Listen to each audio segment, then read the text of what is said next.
5-minute reports are going to be delivered by Don McClure, Ken Martin, Mary Poppins.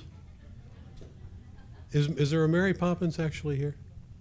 Okay, well, we might have one more slot than we think. If somebody comes flying, if somebody comes in here underneath an umbrella, we'll know that it really is Mary Poppins. Mary Shepard, Zahava Wilstein, and Stephen Brown. So first, Don McClure, and he will be followed by Ken Martin. I wanted to amplify on the point that Greg Foley brought up in earlier discussion this morning about the Dear Colleague letter at the National Science Foundation website. The title of the letter is Request for Ideas about a Mathematics Education Initiative. And it asks specifically, what do you think are the highest priority issues or challenges that need to be addressed in order to improve K through 16 mathematics teaching and learning in this country? The Department of Education and the NSF are seeking ideas for an initiative that will be funded by $60 million. The $60 million is proposed for the federal budget in response to, in large part in a response to a report that was issued earlier this spring by PCAST, the President's Council of Advisors for Science and Technology. The title of their report is Engage to Excel. And in thinking about responding to the Dear Colleague letter, I think people should look at some of the background in the PCAST report. I'm sure you can find this by just Googling PCAST, Engage to Excel. This PCAST report focused on undergraduate education, so it's really focusing on 13 through 16. And it proposes a number of recommendations to address the goal of greatly increasing the number of graduates in STEM disciplines. The report identifies what it labels the mathematics bottleneck in the early years in college, and in particular the problems of failure and withdrawal from mathematics courses, changing one's initial plan to be a major in a STEM discipline, deciding on the basis of their experience in mathematics that that's not what they're going to do. So that is one of the significant problems to be addressed in this K through 16 initiative. It's really much broader because it includes all of K through 12 as well. I think that I would strongly encourage people who are who are here and who are interested in discipline-based education research to look at the possibilities of this initiative. The responses to the Dear Colleague letter can be submitted before July 1st, so there are just 2 more weeks to respond to this. The current request for input and information is just to help shape what the initiative will be. The initiative hasn't, request for proposals has not officially gone out at this point, but the responses that are received now will help shape how what the priorities are that will be put on this funding. The PCAST is looking for things on a their recommendations are looking for things on a large scale. They're particularly interested in national experiments to try approaches to solve this problem of generating more graduates in STEM disciplines. Okay. Thank you, Ken. Next we have, I'm sorry, Don. Next we have Ken Martin, and he will be followed by Mary Poppins, who might be followed immediately by Mary Shepard. Hello, everyone. Again, my name is Ken Martin, and I'm from Berry College. At Berry, we have about 160 faculty, and it's a great place to work because 20 of us or more at this point are all involved in IBL in some fashion, and we spread across the disciplines. There are those of us like myself in chemistry, physics, math, of course, philosophy, psychology. I don't want to leave anybody out, but it's a great place to work. So if you know of colleagues who are interested in doing IBL, send them our way when we advertise positions. I got involved in IBL 9 years ago, and as a chemist, I got involved in the POGL project. And I teach both general chemistry and physical chemistry. I found that over the years, physical chemistry, POGL doesn't work so well in that course for me. So I've used a modified Moore method where students are expected to read material from the textbook ahead of time and be prepared to present homework problems at the board. And Ed Parker was sent to us as an outside consultant paid through the EAF. Thank you very much. He was invaluable in giving us support because I think that was in 2004 he was sent to us, and at the time we were very, very young in our abilities, still developing. And I got together with Ed one-on-one, and I said, one of the problems that I'm having is that my students are not taking homework seriously. And I'm talking specifically here about my PChem students, because at the time I was making my homework solution keys available to them, so they didn't really care about going to the board and presenting, because they knew that they could get the presentation wrong, their colleagues could get the presentations wrong, and it was okay because in the end, Dr. Martin was going to put the solution key online, and all they needed is that to study for the test. Said Parker, he said, well, the solution is obvious. Stop putting the solution keys online. I'm like, oh yeah, that's a great idea.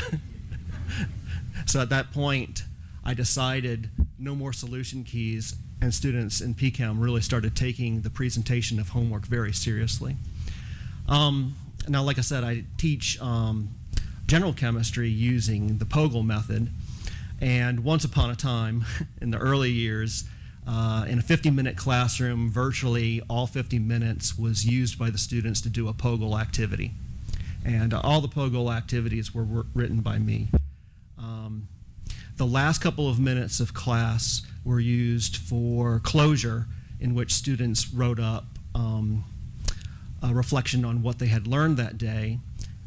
It was impressed on me by those who conducted the POGL workshop that taught me how to facilitate a classroom. You must give students closure, and I became a firm believer immediately because I didn't want students working for all 50 minutes and then at the end say, we didn't learn anything. No, you have in fact learned things, and you need to put it in writing.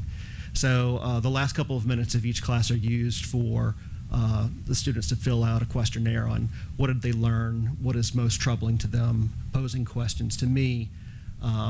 And way back when, what I did is I wrote out paragraph-long answers to each of the individual teams' questions that they posed to me. And I found that that wasn't very effective.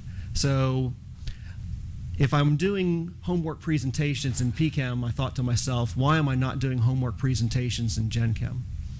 So this past couple of years, what I've done is instead of 45 or 50 minutes of the class being used to do a POGL activity, the first 10, 15 minutes are used for students to present the homework. Then we get into me answering the questions that they asked in the previous class, and then the remainder of the time is used for them to work on a shorter, more trimmed POGL activity. And I have my colleague Kevin Hoke at Berry College to thank for that, because he is a whiz at identifying, oh, well, you can trim these words and you're not going to sacrifice quality. And he's excellent at identifying redundancy. So he's helped me to cut out some redundancy, because any redundancy that you need, you can put into homework. So again, my name is Ken Martin. I go to Berry I'm a professor at Berry College in chemistry. You have my contact information, and one of the things I would like for you to do, if you can help me, is this coming semester, I've gotten myself into a sticky situation. I agreed to teach a section of general chemistry to 60 incoming freshmen and I'm determined to use the POGIL method. And if you have any insights on how I can do this effectively to 60 students at the same time, I would very much appreciate your feedback. Thank you.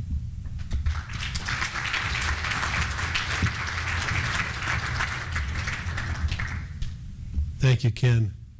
That noise was my new iPhone. I didn't know whether it worked like my old iPhone or not. That is, that the alarm would sound even if you had the all the other sounds turned off. I found out. All right, last chance, Mary Poppins. All right, Mary is coming disguised as a professor at the University of Texas.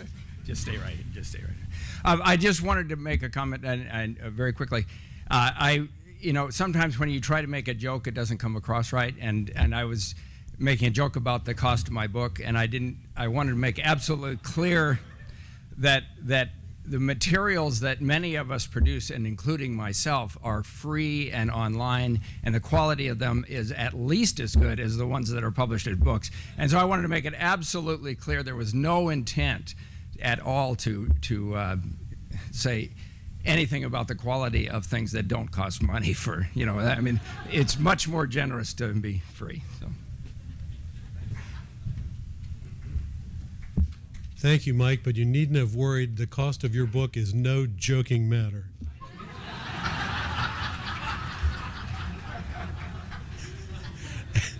as is the cost of any college textbook. All right, so much for Mary Poppins. Our next speaker is Mary Shepard, and she will be followed by Zahava Wilstein. I'm going to sort of talk at you or speak at you about reading mathematics today. If you think about IBL, very frequently there's no textbook, but the truth is the students actually still read. So I'm going to report on some research and maybe a background of where this comes from. Many of you, my first job out of graduate school was at State University of New York at Potsdam, and I was influenced by Clarence Stevens' guiding principles. He was not there. He'd retired 15 years before that, but his guiding principles were still up on the wall and guided all of us young faculty as we were trying to figure out what to do with our teaching. And this is the one that actually struck me the most. There were 15 of these principles. You cannot push the students only from the bottom. I think of that as lecture. You must also raise them up from above.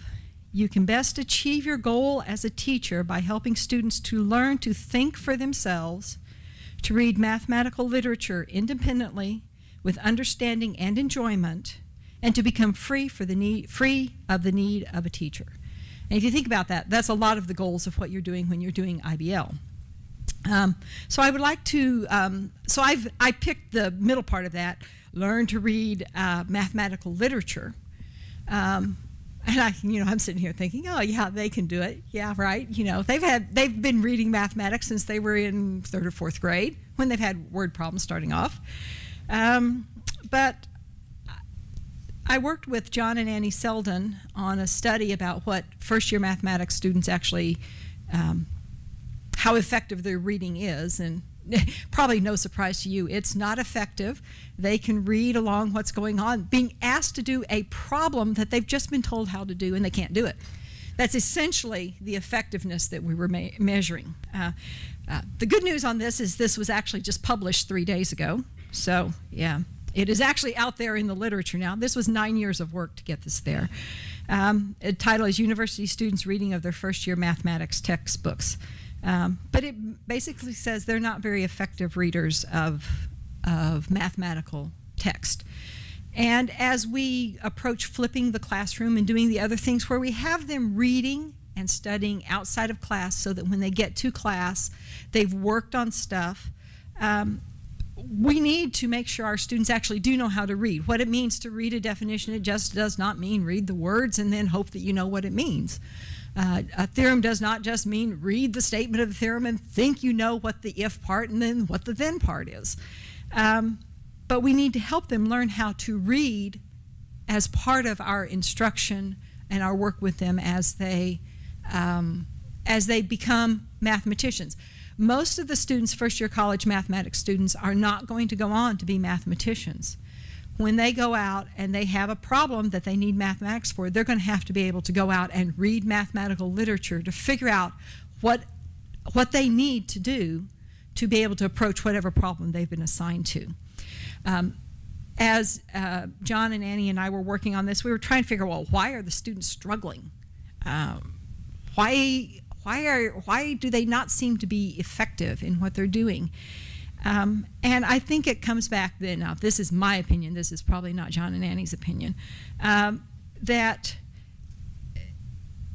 they have not had success, how am I going to say, success or confidence builders that they can actually read mathematics with any type of understanding. They've not been able to, they've not been encouraged, as we do with an IBL type thing, to go back and look at the mistake that you actually have made. Can you find what is in your conceptions that are wrong, that are causing you to have problems with this, or what have you not done that has been suggested? And so I just pose to you that those of you particularly who have textbooks that students will be using for your classes, particularly as we flip the classroom and things like that, teach them how to read. That's missing in what they've got, and that is missing in much of what we've talked about, although I don't think it's any different from what we've talked about. That's all. Thank you.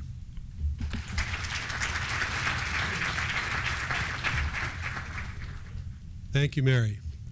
Next, we have Zahava Wilstein, and Zahava will be followed by Stephen Brown. Hi, I'm Zahava Wilstein, and I'm at Berry College. This is just a request for help. This summer, I am trying to design a math in the life sciences course. So emphasis on biology and animal science. About a third of our students are majors in one of those two areas. And there's no calculus prerequisite and there's no statistics prerequisite for the course. But, you know, an emphasis on math modeling. And I have almost no experience in the life sciences, so I don't really know where to start. So I'm just looking for suggestions on resources, whether it's course materials or books that you recommend, or even, hey, Zahava, this will help you understand even the basics of what's going on so you can teach this class. I'm also looking for suggestions on software that would be easy for the students to use to set up experiments that they can then try and model some of the mathematics that's going on and what they're interested without too much difficulty. Also, any suggestions on how you would recommend structuring a course like this, structuring assignments, structuring modules, structuring projects. So my email address, which is in your packet as well, is Z as in zebra, WILSTEIN at berry, BERRY.edu. Thank you.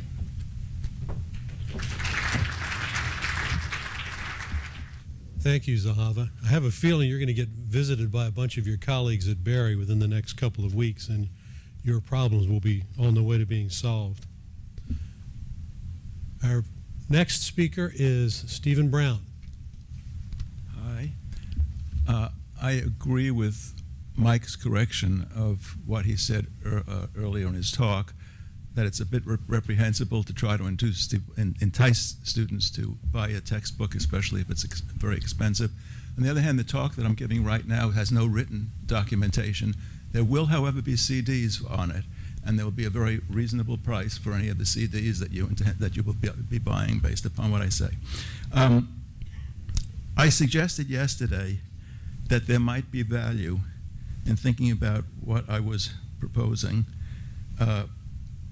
And what I was proposing is essentially that we give some thought to the possibility of having students presenting students with a solution to a problem, and then asking them to come up with the problem or problems could have been that was a solution for.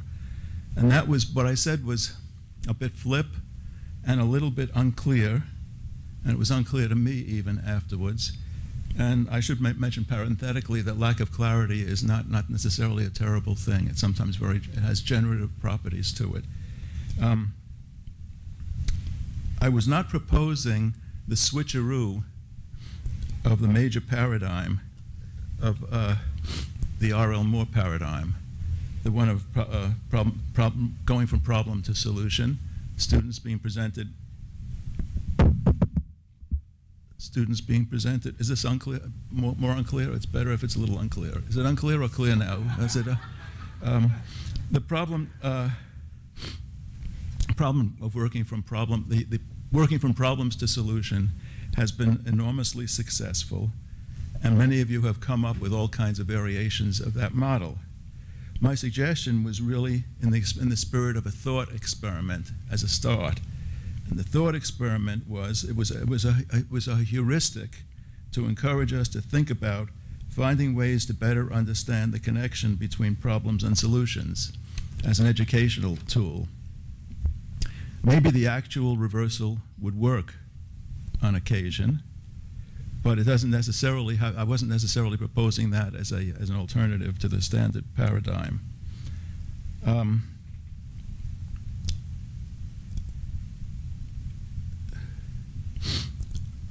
I think, I mean, it occurs to me parenthetically that connection could be handled in a very interesting way, that after the standard paradigm is used of presenting students with a problem and then asking them to come up with a solution, occasionally, after the solution is proposed, it might be a very helpful heuristic to suggest that students look for another problem for which that solution might also have been appropriate. There's another reason to think about the solution-problem connection, and that is the goal of we speak about problem posing as being valuable, but the major goal of working within an IBL strategy, especially with the Moore method strategy, the major goal seems to be to encourage and create better problem solvers. But we all know, and almost everyone in this room knows, that part of what your livelihood is about and part of what your fun is about has to do with posing of problems as well. And so if we can figure out various ways in which the problem-solution connection can be worked out so that problem posing becomes an important goal and is spoken about as seriously as problem solving, that would be very important. Finally, can I finish this? Is it time to find the message? Okay, okay. Mary Poppins, stay out for a few seconds. I just have a few more to say. I left you with the cryptic remark that we may not have stated explicitly what the essential features of the Moore method are. And I think that raising the level of abstraction of the elements of that method might be interesting. The method usually is described as a teacher poses problems, students try to solve, and others in the class try to criticize. This is just the way that frequently his method is described. Well, I think raising the level of abstraction would raise other possibilities of working in a classroom. And one way of raising the level of abstraction would speak about the following elements of that as being creating problems, solving problems, and criticism of solutions.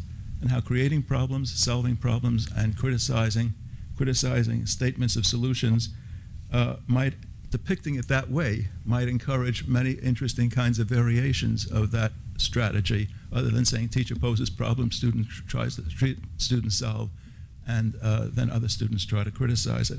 And have a wonderful, wonderful rest of the day. And it's been a terrific conference in lots and lots of ways. And I am personally grateful to the people who organized it. I think it's gone very well. Thank you. Thank you, Stephen. Is Harry around?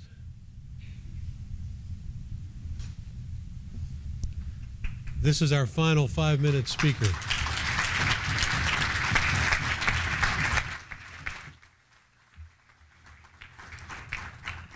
Thank you. This is going to be a thank you for the people that helped put this thing together, but before I start that, I can't help but roast Mike Starbird a little bit. he saved a lot of money because he doesn't need a PR agent. He's his own PR agent. But I'm really overwhelmed by everything that's happened and all the presentations. And I feel grateful and blessed that I've been able to help start some of these things. And I'm also overwhelmed because I think I've reached the level of my incompetence now, and we don't know where to go forward. That's why this session with Ron was so important, and the input of the MAA and the AMS, the top people there, executive directors, is going to be helpful to move this thing forward. But when we started, it was just Norma Flores and her team out there in our downtown office. Let's give them a big hand. They're back there.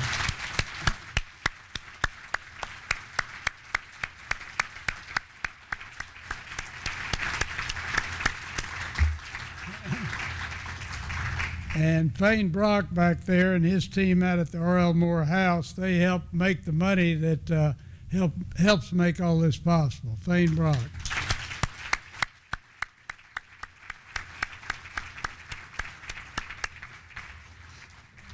And the EAF trustees, especially Albert Lewis.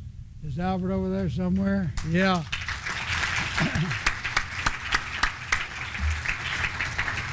You know, Albert is kind of one of the originators of this whole project because before he got his PhD in the history of mathematics, and I think you have a degree in mathematics too, before that he was a chauffeur for the Moore family, R.L. Moore and his wife, and Edlinger, the Edlinger family. So he's been around a long time. Also the program committee, and I thought I'd bring that up, but you've got the names on there. The program committee, Jackie and Ron are not here, but they certainly put all the program together, and all the other members on that. We really appreciate this. I think I sent an email out 2 days ago saying that I thought this was one of the best programs we've ever had. How it keeps getting better every year, well, it's up to you, I guess. And last of all, I just want to thank all of you who are active on the front line of education. It's easy for me to come up with ideas about things to do, but I don't have to actually prove that they work out in practice. So bless you all, and let's keep it going. Keep on keeping on. Thank you.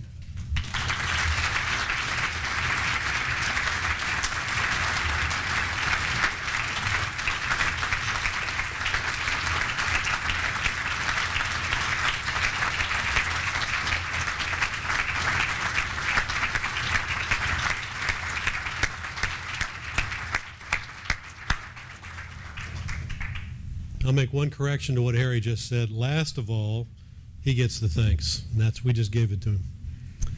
I'll turn it over now to Stan Yoshinobu, who will conclude everything.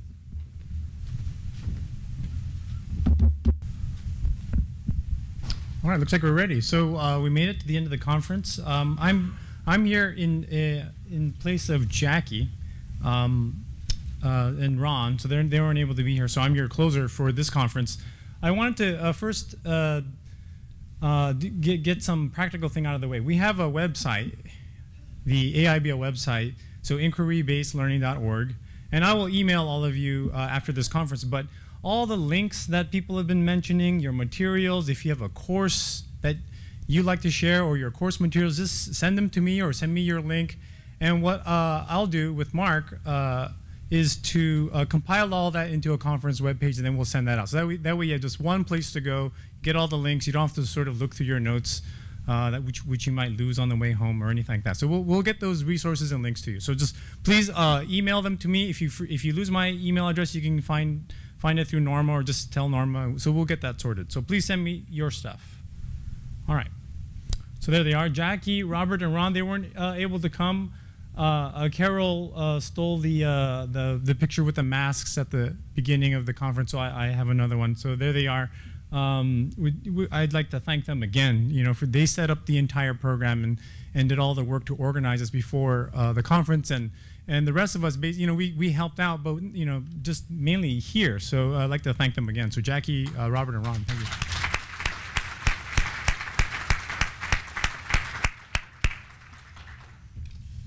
All right, I'd like to review some of the things that we looked at. So Lee Mahavier Peterman, she talked about caring, respect for learning, enthusiasm in her course. Patrick Balls, perseverance, problem solving, courage, curiosity, come up with your own questions. So we had that wonderful session on how to get going on these things. The CUPM panel. So a very important document that's coming in a few years, and we had a great panel there with all sorts of advice. So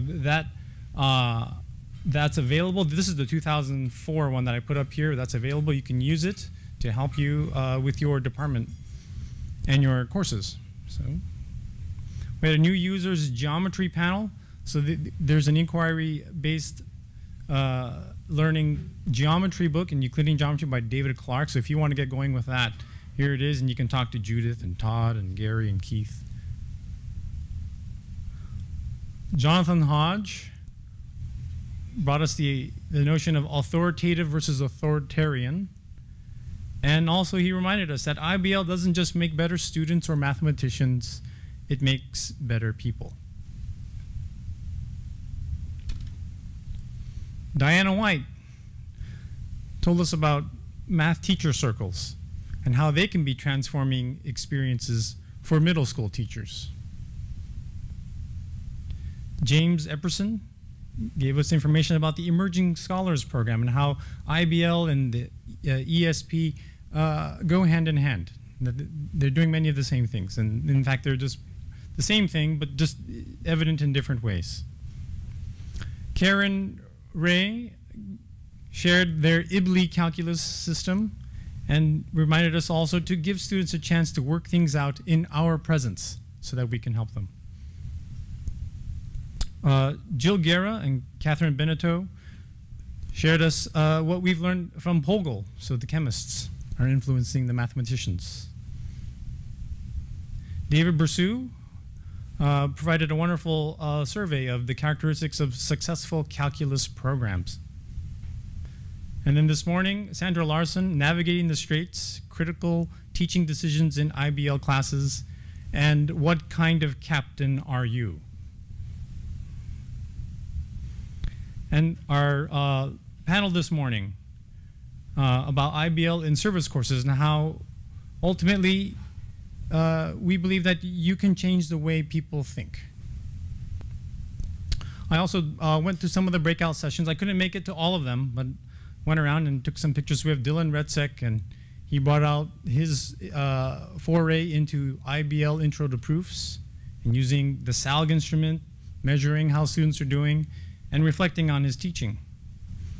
Brian Katz and his math ed research was very inspiring.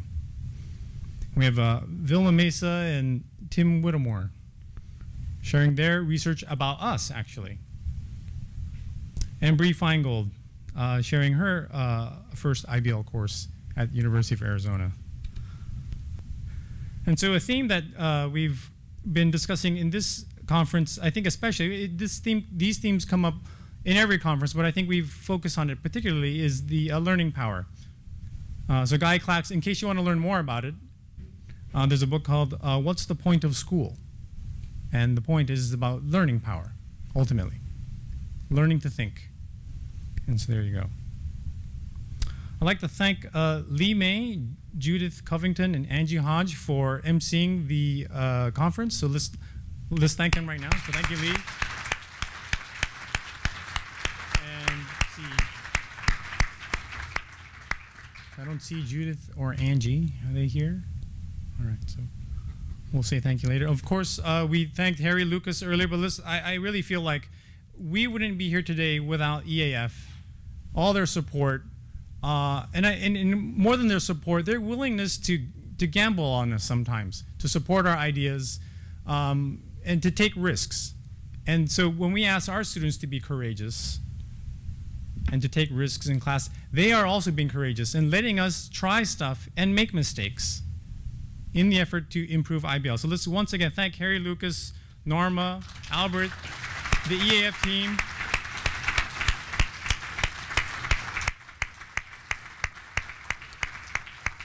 I'd also like to thank Banning and his crew for videotaping this. We'll get these out there as well to you. So thank you, Banning. And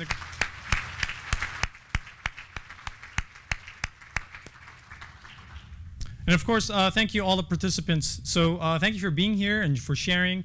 We look forward to seeing you next year. Bye-bye.